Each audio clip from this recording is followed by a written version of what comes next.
Johan Booysen is on the line for you tonight now. General Booysen, good evening to you. Thank you for your time this evening. How do you feel tonight after these charges have now been withdrawn? Good evening, Stephen. Yes, I feel vindicated, but the result was not unexpected for me. There are still other charges that you might face in the future. Do you believe those are going to be dropped as well or withdrawn in the future?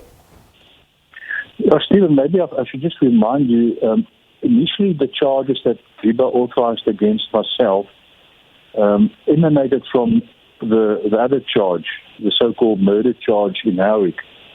And both those charges were set aside by Judge Gorman in 2012. And Advocate Abrahams then afterwards reinstated those charges. So, although the racketeering charges are now being withdrawn, my take on the matter is that the other charge will also be withdrawn because the racketeering charge emanates from that particular case.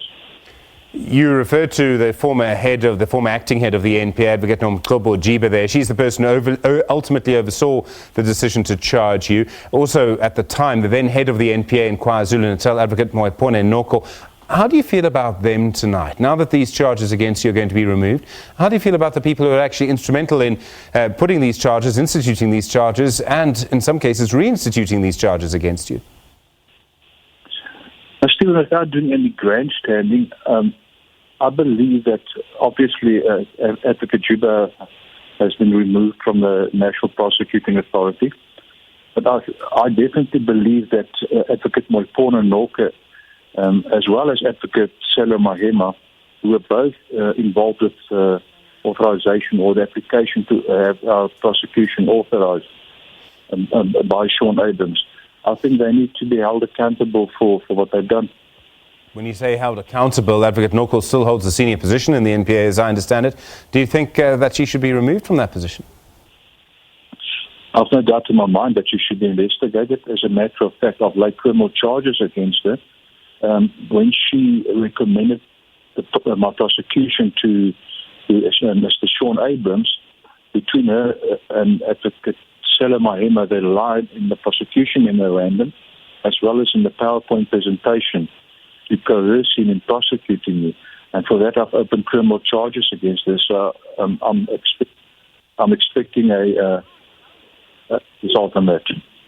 There is a very important and in some cases quite complicated context to all of this, but you told the Zondo Commission of Inquiry into State Capture that you'd been the victim of political machinations, that this was about your investigation into Toshan Pandey.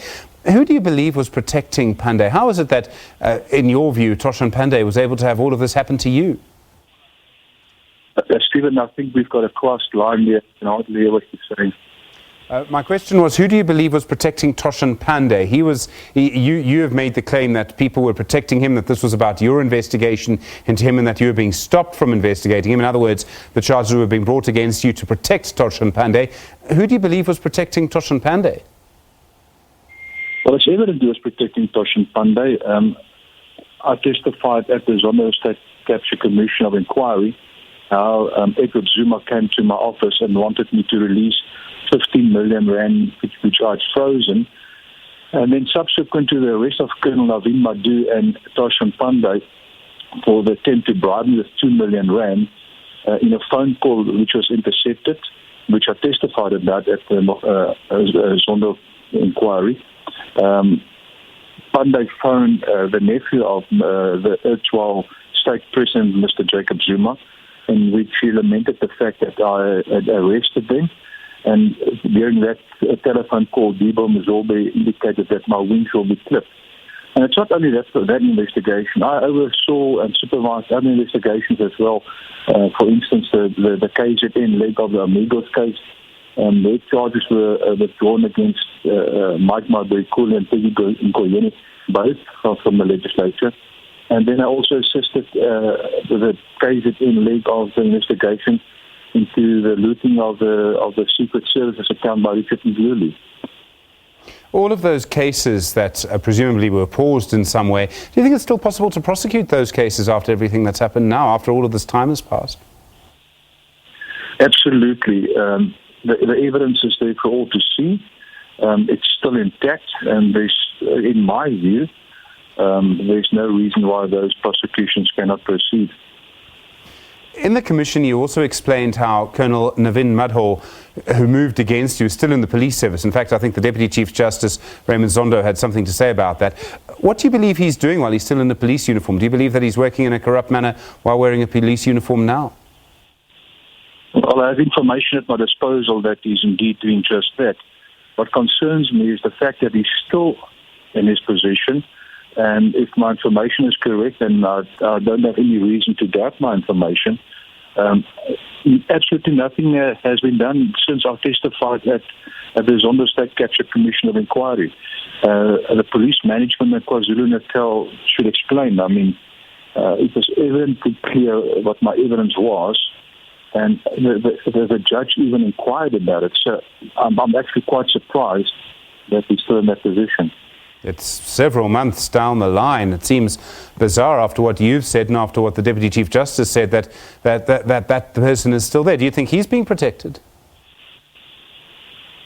One what we don't speculate. I do not really know what the problem is. It could be that someone is scared to take action against him because the people are supposed to take action against him might be compromised themselves. But that's pure speculation from our side. The Cato Manor Unit that you led was accused of a series of murders. Many of those officers, they're now actually back in the force. They're working for the Hawks while still facing murder charges. Do you believe all of those charges should now be withdrawn as well? Do you believe that they are going to be withdrawn in the longer run? Stephen, I don't think it's appropriate for me to decide which of the charges should proceed and which charges should not proceed. But what I can tell you, when the state discovered the evidence to us at the time that we were charged, I personally went through each and every of those dockets.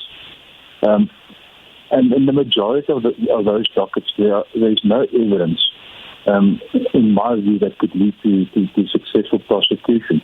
There might be one or two of those cases that there might be prima facie evidence, but that will be up to the current Director of Public Prosecutions in KwaZulu-Natal to decide which individuals, if any, she wants to proceed against. General, you've spoken about the political situation. There's the National Prosecuting Authority and what the current head of the NPA has described as the problems there. From your position, your experience, from what's happened to you, do you believe it's possible to reform or fix or rebuild the criminal justice system in our country? It's going to take one huge effort to do that. I maintain, and that was part of my evidence, now you can change the head like they did at the Hawks with General Labia. You can change the head of the National Prosecuting Authority with Advocate Batoy. But as long as you have remnants of the criminal cabal remaining in those institutions, they will remain compromised, and they will go out of their way to undermine the efforts to clean up, because in the end, they might be facing charges themselves. General Johan Booysen, the former head of the Hawks in KwaZulu-Natal, thank you for your time tonight here on The Full View.